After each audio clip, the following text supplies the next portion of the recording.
Mario Ávila. En Fórmula Noticias Tabasco. La voz de los estados.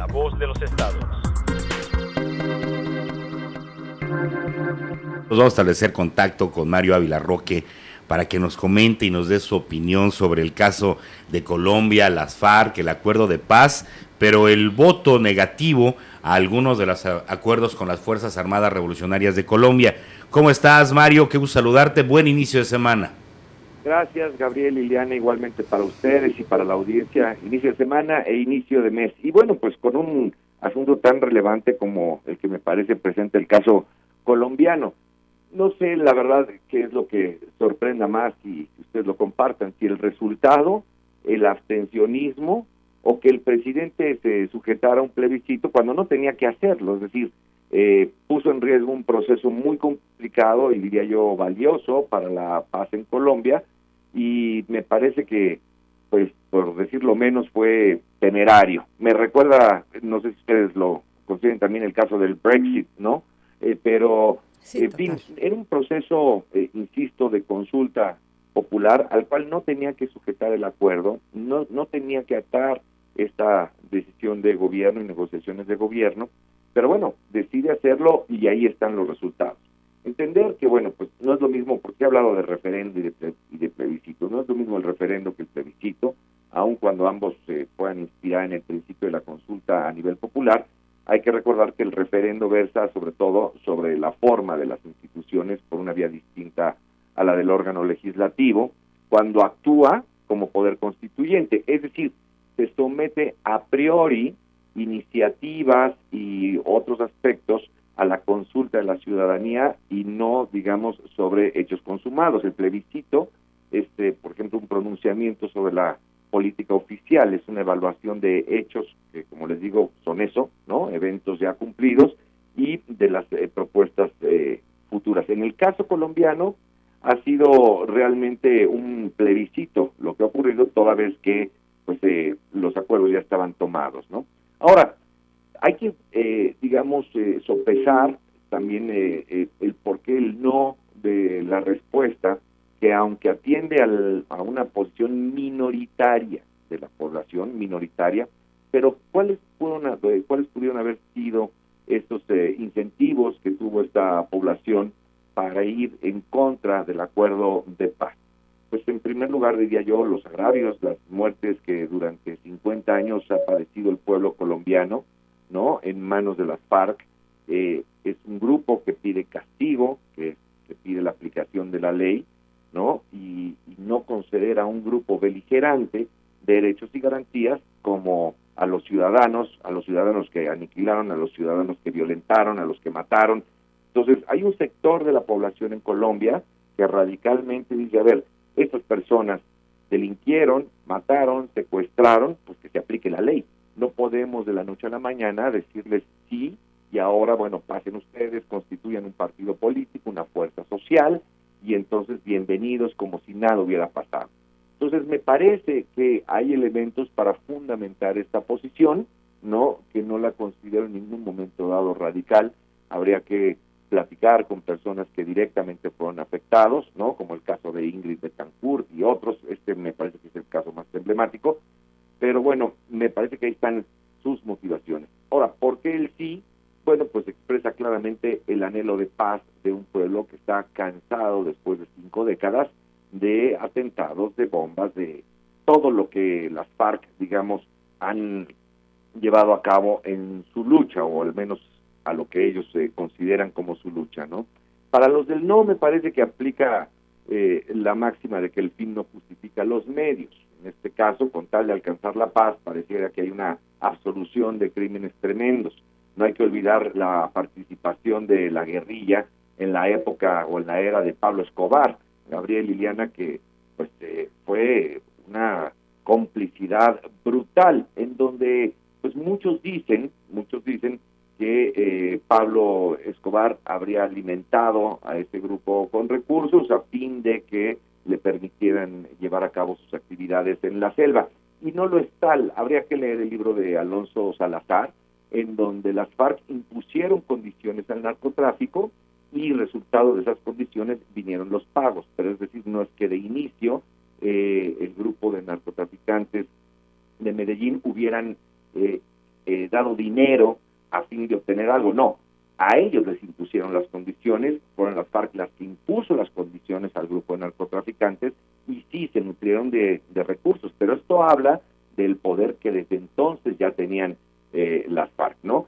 Los secuestros, como les digo, los secuestros perpetrados por el grupo, como el de Ingrid Betancourt y muchos más, que pues no van a pasar por alto la gente que hoy se inclina por el no. Y pues identificar claramente las figuras relevantes en este caso. El sí, pues viene del presidente Juan Manuel Santos, a quien internacionalmente, o la opinión internacional, le ha concedido un reconocimiento enorme, de una gran valía, porque me parece que lo tiene. No había habido en sus antecesores, quien hoy son opositores, este éxito en torno a un acercamiento y pues posterior acuerdo con las FARC. En el no, pues el que se ha mostrado más beligerante es el expresidente Álvaro Uribe, que comparte pues otra postura, y quizá por tiempos más cercanos, más sensibles a los crímenes que perpetraron las FARC, pues tenga razones suficientes para mantenerse en esa posición. Decir también que fallaron todas las encuestas, y esto, pues una cosa es una elección presidencial en donde hay varios candidatos que juegan, pero ante un sí y un no, pues decir que todas las encuestas fallaron es realmente de llamar la atención. Falló Gallup, falló Ipsos, falló Datesco, en fin, empresas importantes para estos efectos, fallaron todos en sus pronósticos, salvo una que en un momento dado sí se pronunció por el no, que fue Ipsos Napoleón Franco, ¿no? Fue la única casa encuestadora, y la fuente en este caso fue Noticias RCN, que concedió un 50% al no sobre un 39% al sí. Y la participación, como decía al principio, la verdad es que 6 de cada 10 ciudadanos en posibilidades de haber ejercido este derecho que da la democracia, que otorga la democracia, decidió no hacerlo. Y esto pues debe de llamar a una reflexión sobre en qué punto está el pueblo colombiano, o qué interés tuviera para que poderse manifestar en un asunto de tal trascendencia como es este. Entonces, vota nada más el 40%, y de ese 40%, en una elección muy apretada, que escasamente llegará a los 100,000 votos, ¿no? Ese 40% dice que no.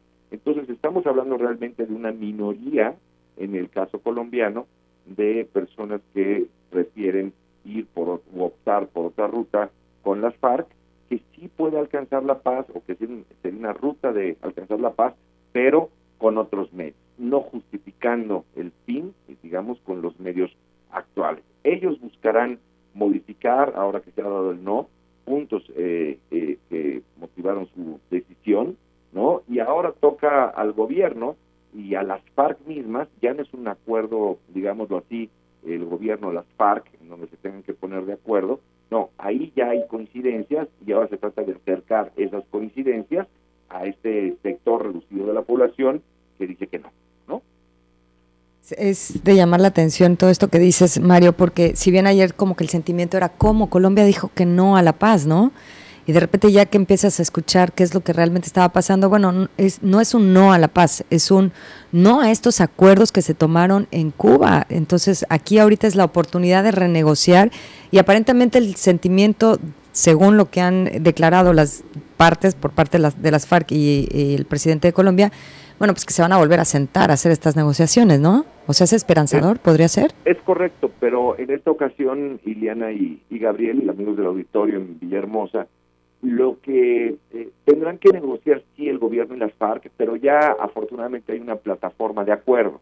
Entonces, ahora como unidad, vamos a decirlo así, tendrían que acercar ese acuerdo y acercar posiciones con este sector que, insisto, no es mayoritario de Colombia, ¿no? Para poder lograr, digamos, pues ahora sí que, pues eso, coincidencias para alcanzar la paz. El grupo que dice no, efectivamente quiere la paz, no es que esté buscando mantener estas condiciones subversivas del grupo guerrillero, no. La gente quiere la paz, sin embargo, no a través de esos medios que sobre todo perdonan todo, olvidan todo, y para ellos pues está la ley. Entonces, digamos que ahí estaría el debate en estos momentos. Básicamente es el tema de la impunidad, ¿no? Que no se vayan tan limpios. Sí, exactamente, ese es el que me parece que tantos muertos, más de 20,000 muertos, ¿no, Mario? Pues sí, son en el cálculo, son decenas de miles de muertos, y como siempre se dice en estos casos, una vida lo es todo. Exacto. ¿No? Ahora las de 20,000 o miles, pues me parece que lo sería más, pero ya una vida es todo. Entonces, para personas que directamente fueron afectados, que perdieron un familiar, que perdieron un ser querido, bueno, pues no se puede llegar a una mesa y decir, ok, queda todo perdonado, vengan, conviértanse en una fuerza política, una fuerza actuante, ¿no?, para la democracia colombiana. Pues esto es inaceptable, simplemente es inaceptable, ¿no? Y lo que tendría que verse es también cuáles fueron aquellos elementos que les faltó a la gente que estuvo de acuerdo con estas coincidencias alcanzadas entre el gobierno y las FARC para salir a votar. O sea, 6 de cada 10 no salieron a votar. Esto me parece que en el abstencionismo hay también mucho que analizar, porque las posturas del sí y el no están claras, y del 60% que no salió a votar, ¿qué no le alcanzó para salir a votar? Hay algo que está faltando, y eso me parece que es lo que vamos a ir viendo en los próximos semanas, digamos, ¿no? Sí. ¿Por qué no todo el mundo salió a votar? Hubiera uno pensado que saldría Colombia entera a definir qué pasaba con esto. Gracias, Mario. Gracias a ustedes, muy buenos días. Mario Ávila. En Fórmula Noticias Tabasco. La voz de los estados.